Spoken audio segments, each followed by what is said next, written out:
A Igreja Evangélica Assembleia de Deus Tradicional em Manaus apresenta EBD Online, uma produção da Escola Bíblica Dominical. Fique agora com a lição 9 da Revista de Adultos da CPAD, ministrada pela professora Edla Cristina. A paz do Senhor, meus amados irmãos e irmãs, sejam todos bem-vindos e bem-vindas para a nossa aula da EBD Online, uma produção da Escola Bíblica Dominical da Assembleia de Deus Tradicional em Manaus. Hoje nós vamos estudar a lição de número 9. O título da nossa lição é Uma Igreja que se Arrisca.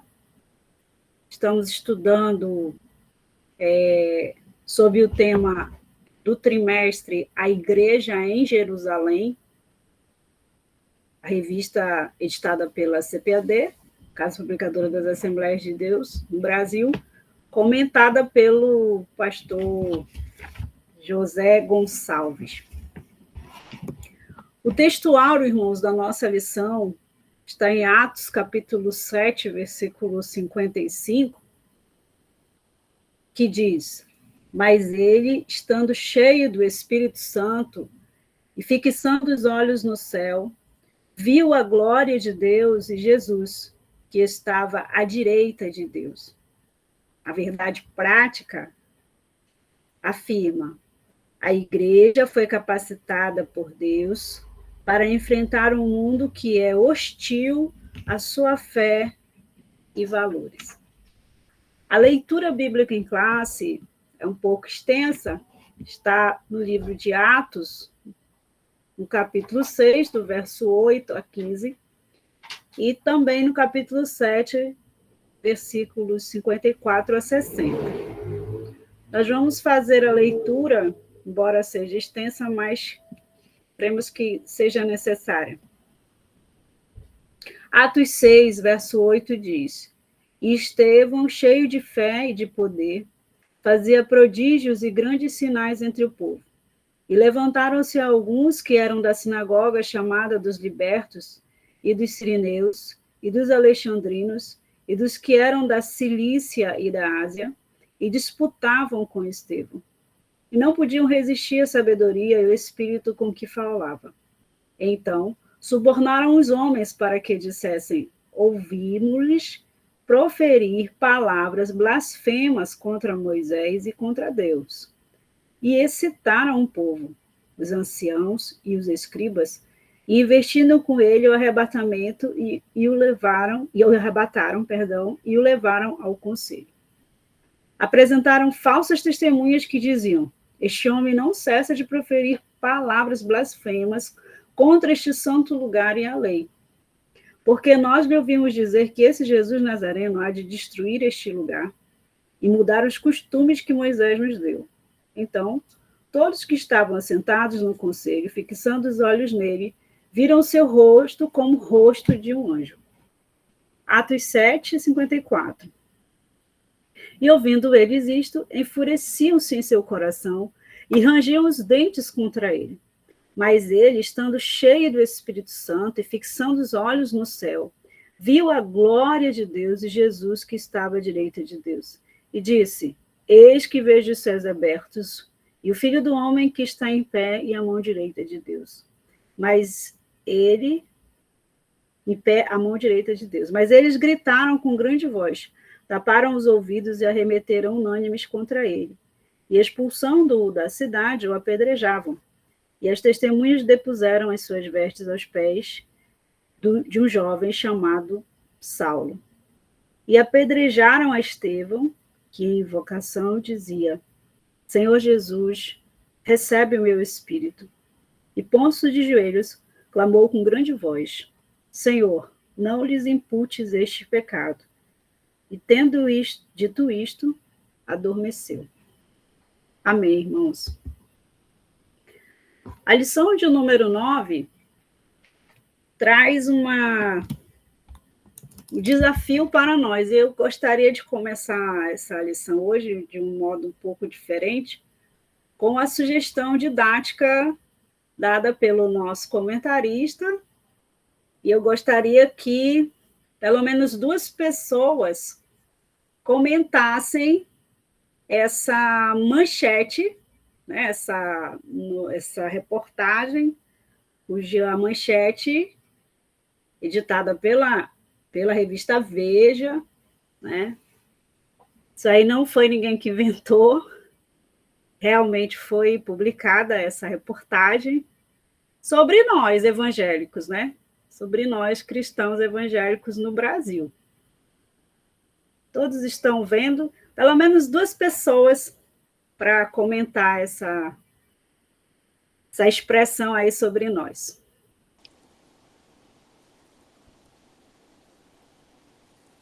Bom, nós incomodamos porque nós andamos na contramão do mundo, né? Nós sabemos que essa frase é bem propícia à questão da militância, questão filosófica, cultural, que nós andamos na contramão do mundo.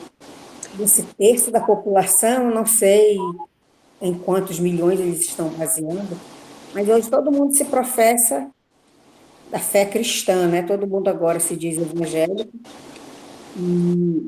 e eles também estão depreciando a questão da cor, dizendo que os tipo moreno, eu acredito que os negros, né, que eles estão querendo dizer, os afrodescendentes, agora não pode mais falar negro, brasileiro, agora são os afrodescendentes, não sei o que muda a nomenclatura, mas tudo bem. Eu acredito que eles estão querendo depreciar esse sentido de dizer que esse povinho, entre aspas, é que segue essa fé, né, que causa horror aos brasileiros, a grande parte de gente do bem do Brasil aí. Acredito que eles estão querendo depreciar com essa frase. Muito obrigada, irmã Cléia. Bem, essa reportagem, né, é uma sugestão didática do nosso comentarista, e a irmã Clédman, né, comentou exatamente o que nós gostaríamos de trazer, né? Se alguém mais quiser falar, os irmãos podem levar para a sala, os professores, né, as professoras podem levar para a sala de aula várias manchetes dessa, né, imprimir, ou apenas uma, como nós estamos mostrando aqui, porque se nós pesquisarmos na internet, há várias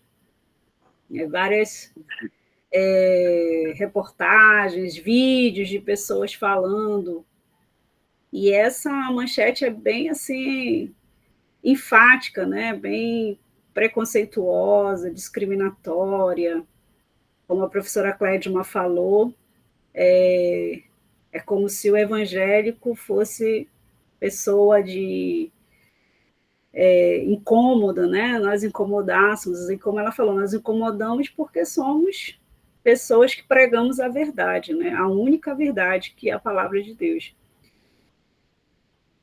E é tão preconceituosa, né, que tem tipo moreno brasileiro, mas assim, não é propriamente a revista Veja, né, que está expressando isso. A reportagem pega as palavras de algumas pessoas, mas ela veicula.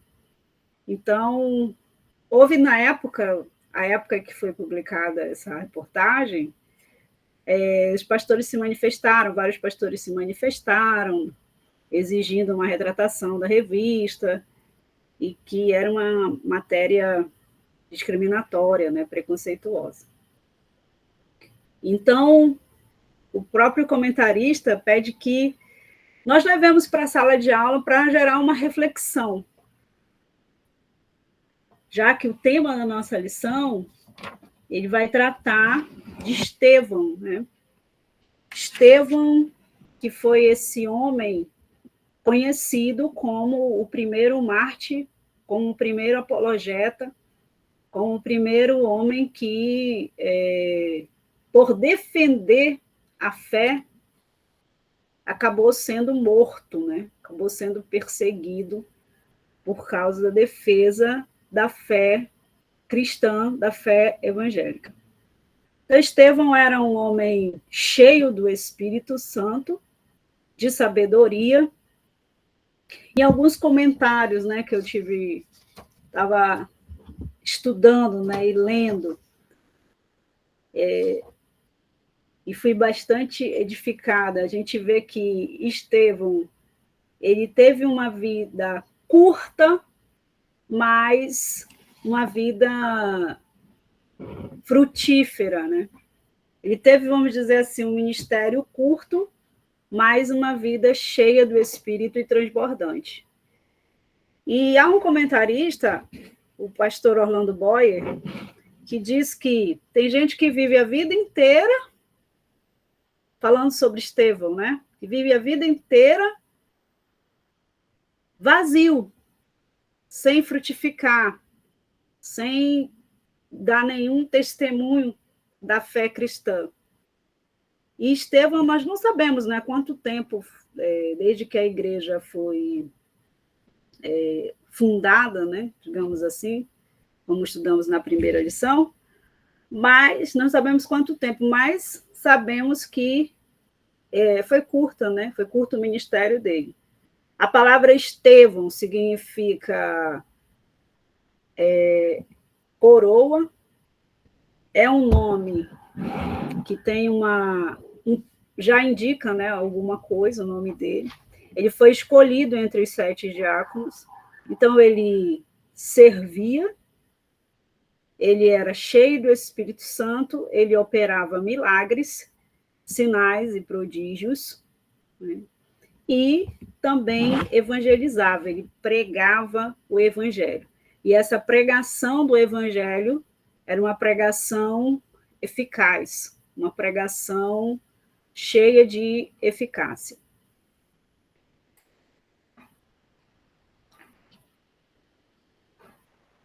Vou parar aqui de projetar.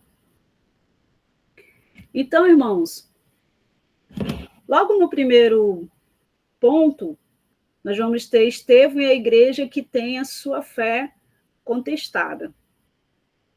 E ele, ao ser um homem cheio do Espírito Santo e testemunhar com muito poder e realizar sinais, né, realizar milagres em nome de Jesus, ele levantou a ira e a inveja e o ciúme de várias pessoas, mas especialmente, como a Bíblia diz, daqueles que faziam parte de uma sinagoga chamada Sinagoga dos Libertos. Mas aí, atenção, né? Essa não só dessa sinagoga, mas de alguns que a Bíblia fala que eram da Cilícia, né, da Cirinéia. E o que acontecia? Porque que era essa sinagoga dos libertos? Essa sinagoga dos libertos era uma sinagoga que possivelmente era composta por judeus que haviam sido levados como escravos, né, para Roma, e depois que eles voltaram, eles foram libertos, né, alguns compravam sua liberdade, conseguiam adquirir a sua liberdade, outros haviam sido libertos por seus donos, né, digamos assim, seus proprietários, e houve um decreto de Tibério que permitia que esses judeus libertos voltassem para Jerusalém, onde a igreja estava, né? E aí eles formavam as suas sinagogas. Em geral, as sinagogas naquela época, elas eram organizadas, elas eram formadas por pessoas que de nacionalidades diferentes, porque houve a diáspora, né? Os irmãos devem lembrar que houve a diáspora judaica. Nós tivemos várias diásporas judaicas, mas quando Roma passa a dominar a região da Judéia, vários judeus se espalham. Alguns vão para o Egito, então é citado aí a cidade de Alexandria, outros vão para a África, que é o caso do Egito, né? O Egito fica na África, e aí vários judeus se espalham por essas regiões.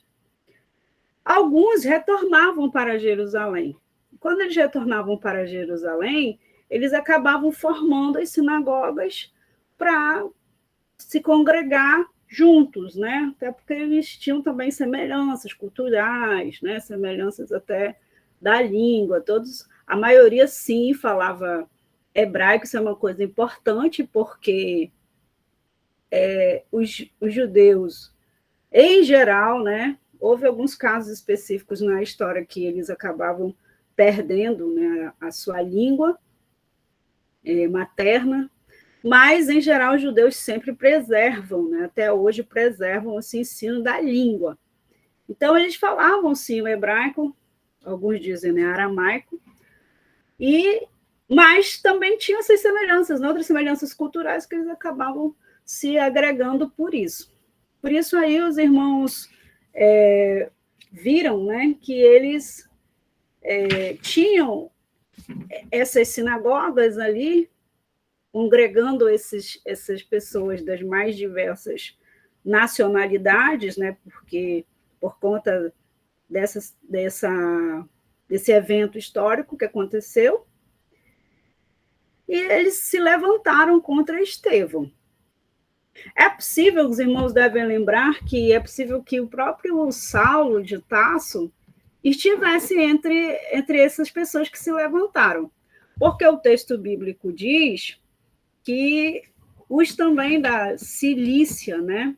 Olha, no verso 9 de Atos 6, diz assim: e dos que eram da Cilícia e da Ásia, e disputavam com Estevão. Então, esses que eram da Cilícia, Paulo era da Cilícia. Paulo nasceu na Cilícia, né? Paulo nasceu na província. Cilícia era uma província romana. Então, Paulo, né, Saulo de Tarso, da província romana. Então, possivelmente, os historiadores dizem que Saulo deveria estar entre estes que se levantaram contra Estevão para disputar, e daqui a pouco a gente já vai comentar sobre esse termo, né? Para disputar com ele a respeito do evangelho que ele pregava. Eles defendendo a lei de Moisés, defendendo o judaísmo, e Estevão pregando a Jesus, pregando, né, a palavra de Deus, o evangelho. Portanto, essas pessoas, elas começaram a se opor a Estevão e a se levantar, como eu disse, por inveja, por ciúme, e os comentaristas, outros, né, comentaristas, e o próprio pastor José Gonçalves também vai comentar que eles estavam perdendo, né, as pessoas, porque, em geral, quando as pessoas começavam a seguir a Jesus, ouviam o evangelho, se convertiam, os judeus mesmo, né, se convertiam, eles abandonavam a sinagoga, outros eram expulsos das suas sinagogas, porque não podiam permanecer lá. Então, eles estavam preocupados. Agora nós vamos perder os nossos membros, porque Estevão e os outros, principalmente esse Estevão aí, pregam o evangelho e ele opera milagres em nome de Jesus, né? Eles operavam milagres em nome de Jesus. Então, eles se levantaram contra. O comentarista da lição, ele no livro, né? No livro de apoio, que os irmãos também devem ter, ele fala, né, do quanto é importante, irmãos, nós meditarmos sobre a vida desses homens que são exemplares.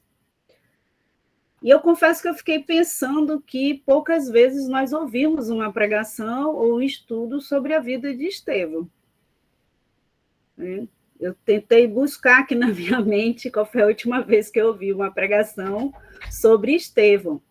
E ele vai falando, né, no início da lição 9, que vários homens de Deus, nós conhecemos a história, como Moody, John Wesley, Charles Finney, Susanna Wesley, que foi a mãe, né, de John Wesley, e E aí, muitas vezes, isso nos edifica. O comentarista ele traz esse exemplo, né? Que nós também precisamos estar atentos para esse exemplo, para o exemplo que é o exemplo de Estevão, né? Aqui na lição, ele fala sobre o verbo grego, que é anisteme, eu não sei se é assim que lê, né? Anisteme, com o sentido de levantar, né? Que é o mesmo usado por Marcos, quando Marcos também identifica que algumas testemunhas falsas se levantaram contra Jesus. É o mesmo verbo, né? É o mesmo. Deixa eu permitir aqui a entrada do pastor. É o mesmo sentido. O sentido de que essas pessoas, elas não estavam dizendo a verdade, elas eram falsas testemunhas. E aí nós vamos ver também, irmãos, que há muitos fatos semelhantes entre o que aconteceu com Estevão e o que aconteceu com Jesus. Isso é uma coisa bem interessante também que a lição aponta para nós, né? E aí o comentarista fala no finalzinho aí do subtópico 2, do primeiro tópico, né? Uma igreja bíblica sempre estará sob o ataque e terá a sua fé contestada. Uma igreja bíblica, nós já falamos isso na lição sobre a igreja que enfrenta a perseguição, né? Uma igreja bíblica sempre sofrerá ataques à sua fé. Não temos como pregar ou falar o oposto. Uma igreja bíblica sempre vai ser contestada, uma igreja bíblica sempre vai ser afrontada. Uma igreja bíblica é uma igreja que prega a Bíblia como ela é, né? Uma igreja bíblica é uma igreja que sempre está defendendo o evangelho genuíno, puro e verdadeiro. Então, essa igreja, numa sociedade corrompida, no mundo, no sistema mundano corrompido, cujo príncipe é Satanás, sempre vai ter a oportunidade, digamos assim, de defender a sua fé. Essa é uma verdade incontestável, né, para nós. E aí nós vamos ver que esses membros, né, das sinagogas e outros anciãos também que se levantaram contra Estevão, eles começaram a disputar com ele. Esse também é um destaque que o comentarista traz na lição. Esse vocábulo disputar, ele traz a ideia, a mesma ideia de quando os filósofos se ajuntavam, né, para disputar ideias filosóficas. Então, quando eles perceberam que Estevão, ele não só estava pregando, mas também operava sinais e prodígios em nome de Jesus, eles se levantaram para tentar desqualificar o conteúdo da mensagem de Estevão diante dos judeus. Por quê, irmãos? Quais foram as principais acusações deles contra Estevão? A Bíblia diz aí, no verso 11 do capítulo 6, nós estamos estudando, que eles pagaram, né, para alguns homens dizerem que, primeiro, eles levantavam blasfêmias contra... Estevão estava levantando blasfêmias contra Moisés e contra Deus, estava proferindo blasfêmias contra Moisés e contra Deus. Ora, sabendo que o conselho, né, que o sinédrio era composto pela sua maioria de saduceus, e os saduceus eram defensores, né, de Moisés, eles pagaram essas testemunhas para dar um testemunho falso, logicamente, né, subornaram, porque fatalmente Estevão seria condenado, né? E condenado a morte como aconteceu. E aí depois eles disseram, no verso 14, né, que Estevão pregava que Jesus de Nazaré ia destruir aquele lugar e que ia mudar os costumes de Moisés. E o comentarista, em outro momento, e outros comentaristas vão dizer que o próprio Jesus disse que ele não veio quebrar a lei, quebrantar a lei, mas cumprir a lei. E Estevão, depois, na sua defesa, que nós vamos ver daqui a pouco, não fez nada disso. Ele vai retomar toda a história do povo de Israel, dando a entender e enfatizando, comprovando que ele estava pregando unicamente a palavra de Deus. Então, essa disputa traz essa ideia, né, de que eles queriam desqualificar a pregação de Estevão diante daqueles que o ouviam, né, porque a maioria eram judeus ainda. Né? E eu quero, apesar de não estar na lição, mas é muito interessante nós lembrarmos da história da nossa igreja, da história das Assembleias de Deus, quando os missionários, Daniel Berg principalmente, né, Gunnar Vingre, nossos pioneiros, eles andaram pelo interior do estado do Pará. Até hoje os irmãos sabem que a maioria das cidades do interior hoje já mudou bastante. Haja vista aquela reportagem que eu mostrei no início, né? Antes, as cidades eram muito mais dominadas pela Igreja Católica. Os padres tinham muita autoridade, né? Os irmãos lembram disso. E uma das coisas que os padres, quem lê lá o livro A História das Assembleias de Deus e a história de cada pioneiro, graças a Deus eu já tive a oportunidade de ler Daniel Berg, Gunnar Vingre, de Frida Vingre, eles mostram, né, falam lá, Daniel Berg, Gunnar Vingre vai escrevendo, né, que os padres faziam a mesma coisa, eles espalhavam mentiras, né, espalhavam falsas notícias, falsas narrativas sobre os missionários, que eles estavam pregando coisas do diabo, que quem os recebesse era a mesma coisa que estavam recebendo o demônio, que eles não podiam deixar entrar de jeito nenhum. Algumas pessoas batiam a porta, né, na face deles. Eram as mesmas estratégias dessas pessoas aqui. Então, até o pastor José Gonçalves diz: as épocas mudam, mas as estratégias permanecem as mesmas, né? Então, uma coisa bem importante, né, que o comentarista diz lá no finalzinho do subtópico 3, do tópico 1 ainda, em outras palavras, os judeus helenistas não estavam simplesmente discutindo com Estevão, isto é, batendo boca, mas procurando a todo custo sobrepor sua cosmovisão através de uma narrativa bem construída. Aí ele vai falar das falsas narrativas. Quais eram essas falsas narrativas? Estevão foi acusado de enganar Jesus, né? Ele fala primeiro de Jesus. Faz uma comparação entre as falsas narrativas sobre Jesus e as falsas narrativas sobre Estevão, como eu já falei anteriormente. Como eu disse, há uma semelhança muito, muito grande entre Jesus e Estevão, né? Que isso é uma coisa que eu vou comentar no final, que eu acho maravilhoso, né? Jesus ele foi acusado de enganar o povo, que eu chamo de falsa narrativa ou fake news sobre Jesus, né?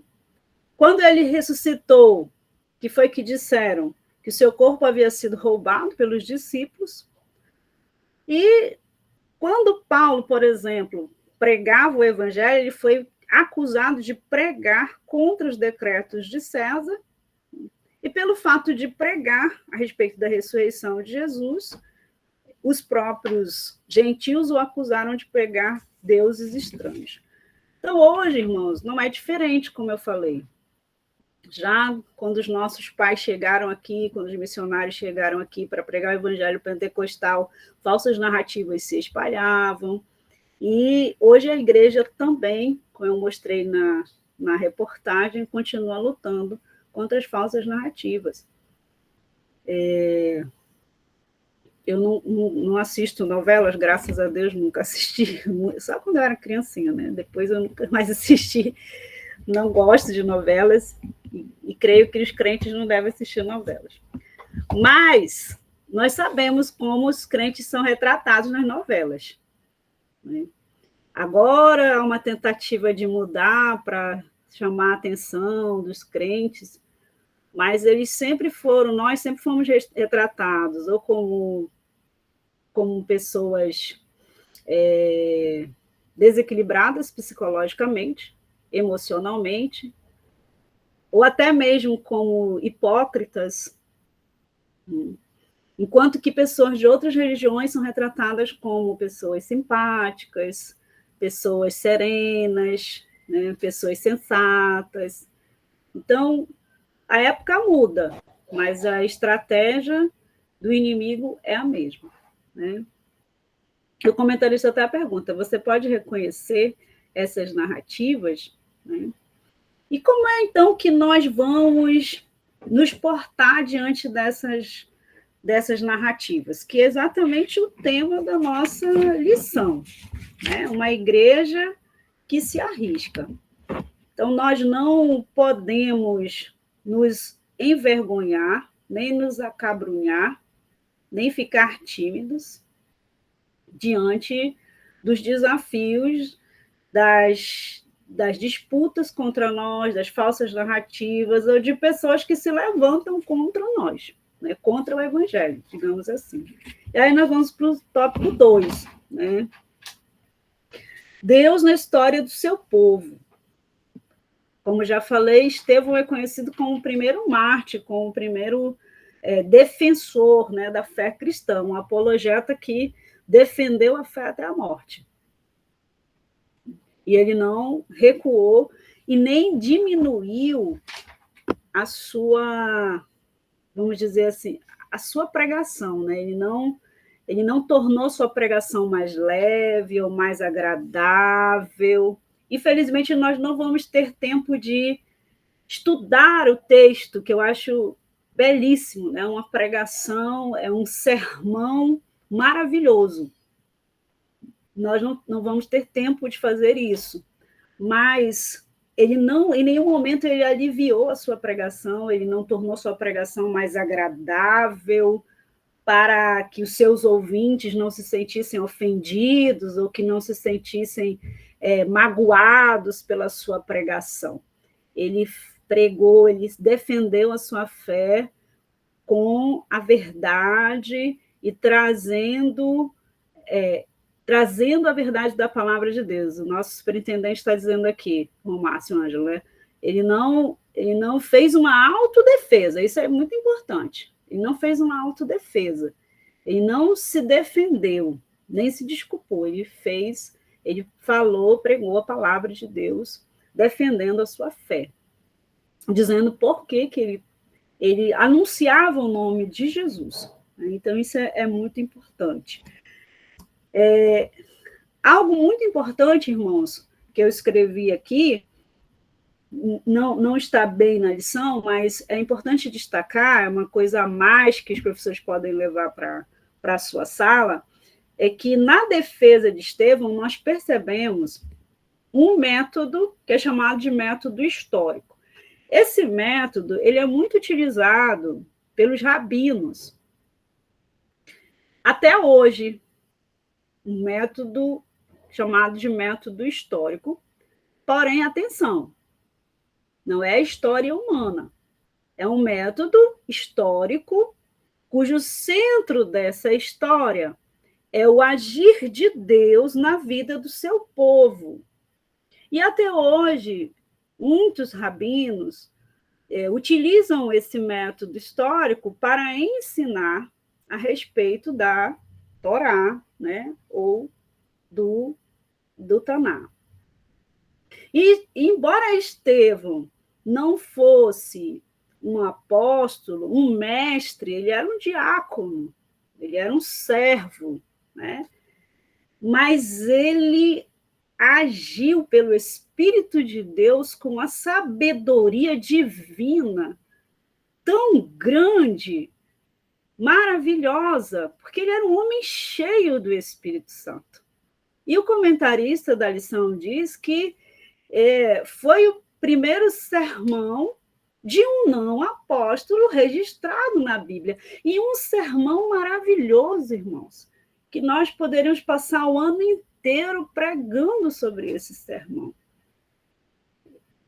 E é impressionante como o Espírito de Deus leva Estevão a utilizar um método, já que os que estavam se levantando contra ele eram, né, os mestres também, da sinagoga, e ele utiliza o método histórico, em que, volto a dizer, Deus é o centro dessa história, o agir de Deus na vida do seu povo é o centro dessa história, para defender a sua fé. Glória a Deus, isso é maravilhoso, irmão. Isso é um ponto que tem que ser enfatizado na nossa lição. Porque é isso que nós devemos fazer. Como o nosso superintendente falou, não devemos querer nos defender, porque a nossa defesa, a defesa da nossa fé, ela não é uma defesa pessoal. E eu quero projetar aqui novamente uma tela de um versículo que é a nossa lição, né? Desculpem, que é a nossa leitura. Acho que eu não tenho mais. Melhor não fazer, senão pode atrapalhar. Mas que é a nossa leitura, eu montei, mas é a nossa leitura diária. Tem Atos 20, 24. Alguém poderia ler para participar também? Atos 20 e 24?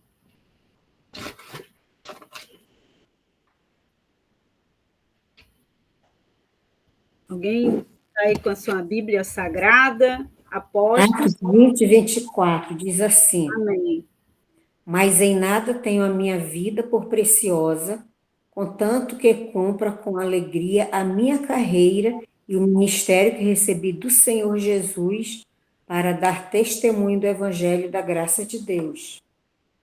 Obrigada, irmã Clédio. Amém? Essas palavras, elas são fiéis e verdadeiras, né? Em nada devemos ter a nossa vida por preciosa.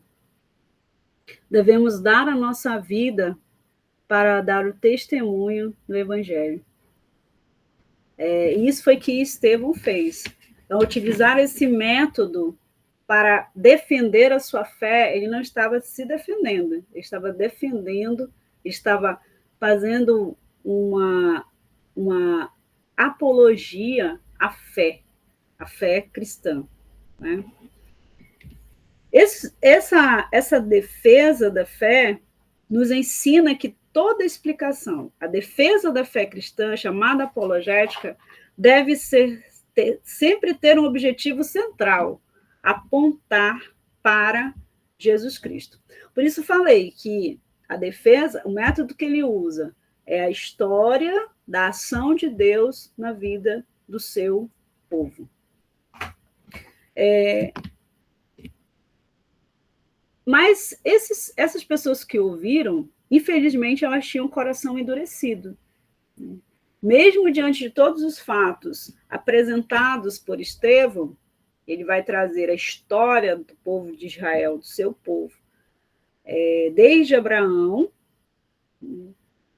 mencionando José, inclusive Moisés, porque aqueles que disseram que ele estava blasfemando contra Moisés, que estava pregando contra os costumes de Moisés, dizendo que Jesus veio mudar esses costumes, o que não era verdade, não é verdade, né? Então, ele faz essa retomada histórica, mostrando como Deus agiu no meio do seu povo, porém, algo importante de se destacar, que também não está aqui, mas é importante que os irmãos destaquem isso e observem, né? que foi que irou ainda mais esses acusadores, essas pessoas que se levantaram? É que ele foi mostrando como o povo de Deus era resistente à vida e à pregação desses homens. Desde Abraão, passando, né, por Moisés até Salomão, que é o que o sermão dele prega, né, como o povo e o próprio, né, alguns também ouviram aquilo e ficaram incomodados, né, porque eles, conforme eles iam ouvindo que o povo era resistente à obediência, que não obedeceu ao longo da história, até chegar Jesus de Nazaré, e eles resistiram também a Jesus de Nazaré. Então, eles estavam incomodados, entendendo que era com eles realmente. E isso os enfureceu muito mais ainda, né? Então, os corações eram duros, e Estevão, ao concluir a sua defesa, ele diz: homens de dura cerviz, incircuncisos de coração e ouvido, vós sempre resistis ao Espírito Santo, assim vós sois como vossos pais. Atos 7, 51.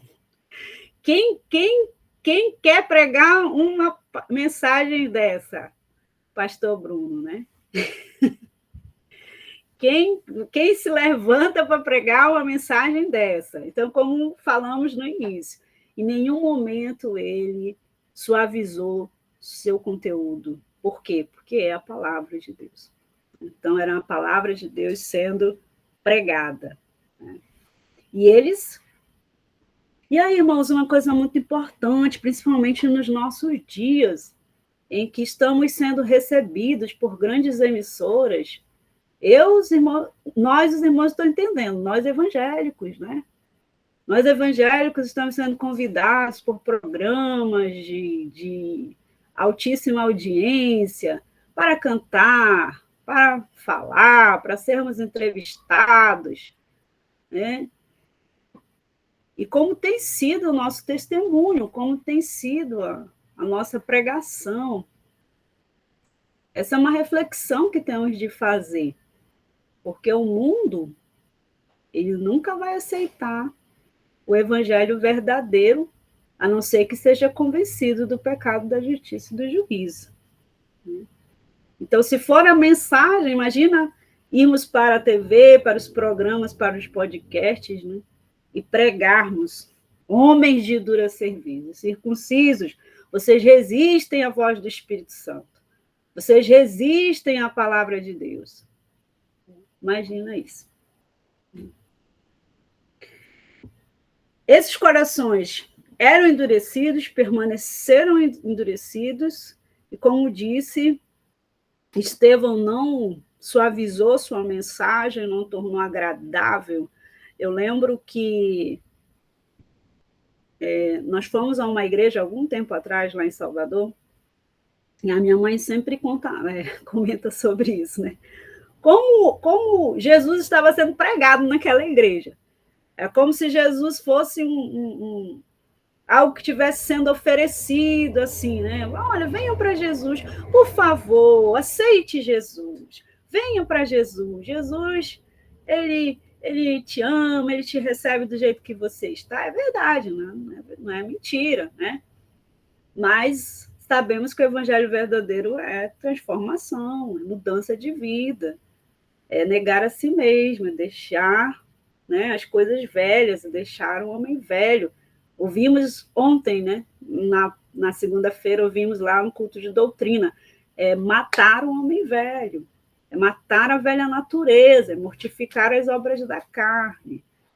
E hoje temos oferecido o evangelho, por favor, venha para a igreja, por favor, aceite Jesus. Vem aqui que eu vou lhe dar um abraço. Vem aqui, vamos lhe dar um abraço, você será você será bem-vindo, com certeza, mas evangelho não é isso, né, irmãos? Evangelho não é isso. Por outro lado, certa vez eu era criança, adolescente, estava na praça e tinha alguém pregando, dizendo: venha aceitar Jesus, abandone seus pecados, deixe para lá e aceite Jesus como Senhor e Salvador da sua vida. Bom, no tópico 3, nós temos Estevão e o martírio da igreja, né? Contemplando a vitória da cruz, o primeiro subtópico, né?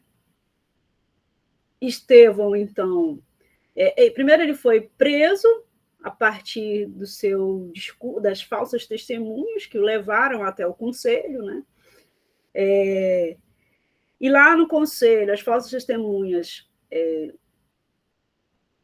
falaram contra ele, e diante da sua defesa, como eu acabei de falar, mais irados as autoridades ficaram, e eles levaram Estevão para fora da cidade para que ele fosse apedrejado, né?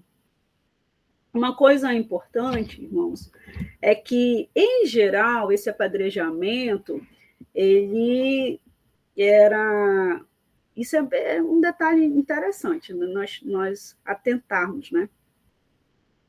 Só para os irmãos perceberem, né?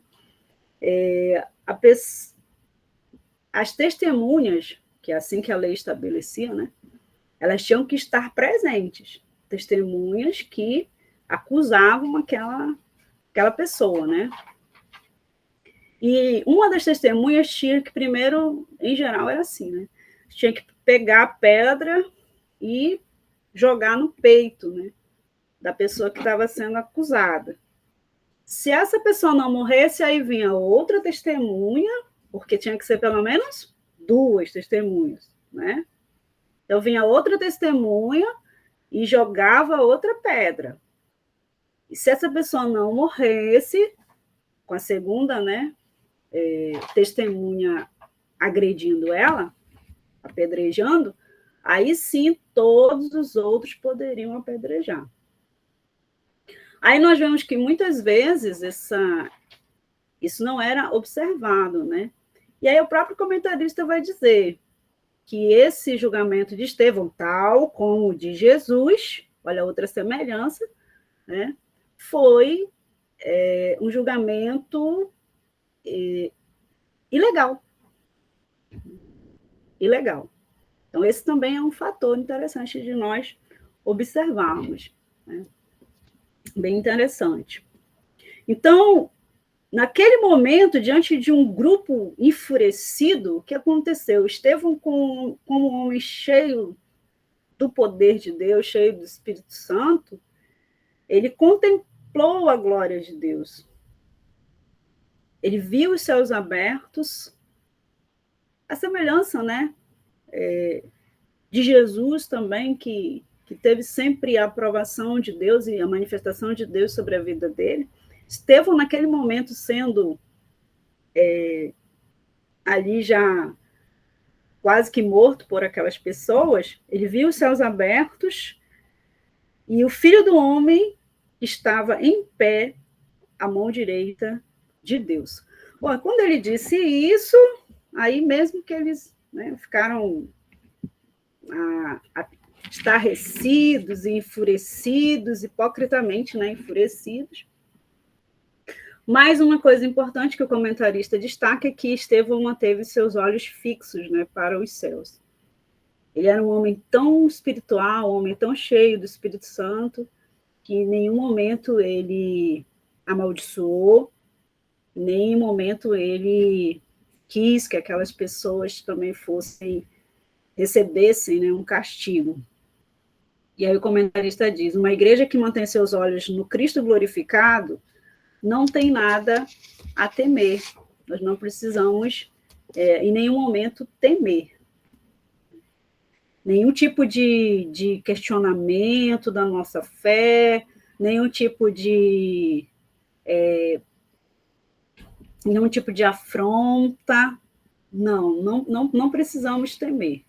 A igreja prega a verdade, a igreja prega a Bíblia, e a verdade é Jesus. Então, ele é o dono da igreja. Agora, uma parte difícil, né, para nós. Perdoando o agressor, perdoando o perseguidor.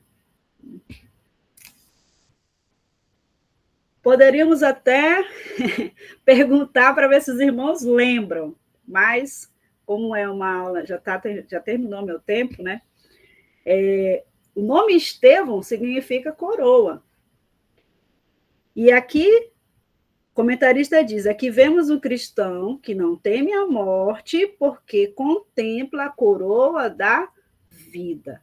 Seu próprio nome lembra, basicamente, o que ia acontecer com ele. Um homem que defendeu a fé cristã sem temer a morte. Então, ele tinha convicção, ele sabia que ele receberia a coroa da vida. Então, temos aqui a figura de uma igreja que literalmente se dá pelo perdido, que não tem sua vida por preciosa. Concluindo, irmãos, é o modelo de uma igreja que, em vez de ficar no seu conforto, vai até as últimas consequências, arriscando-se pelo seu Senhor. Amém. Muito obrigada pela oportunidade. Que Deus abençoe cada um dos irmãos e que nos fortaleça.